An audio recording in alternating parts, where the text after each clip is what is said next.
Hey guys, what is up? It is Ryan Sneaks back with another sneaker video. Today I have a pair of shoes that I've worn for about a month straight, and I wanted to give you guys a pretty good review on them just because I was really excited for this model to release. So I was super excited when Nike started retroing the Presto, I want to say about 3-4 years ago.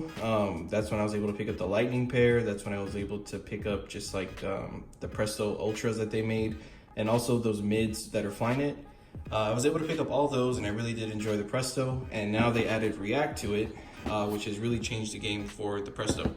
So initially I was super excited to think that they were going to do the original silhouette and just adding, instead of the Phylon, putting in the React.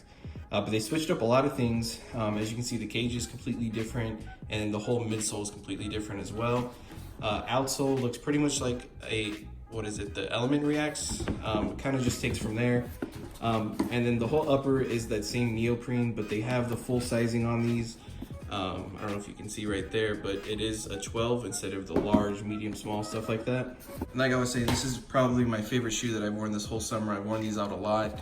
I like the little details that they're doing in each one. This one has a ghost. Pretty much each one has a different character that's on the insole. You can also put these on Nike ID and make whatever colorway you want, but I'm really waiting on an all-white pair. There are a few different colorways out that I liked. I like the psychedelic lava colorway as well. I just never ended up picking those up just because I like this colorway better. It's just something simple. And I kind of just slide these on whenever I'm gonna go out, just due to the laces staying tight all the time and just slipping my foot in because it's a one-piece booty construction. They are pretty dirty, but they're super simple to clean. If you have any of those Jason Mark wipes or any Crep Protect, anything like that, you could even throw these in a washer. Just take the laces out, set it on cold.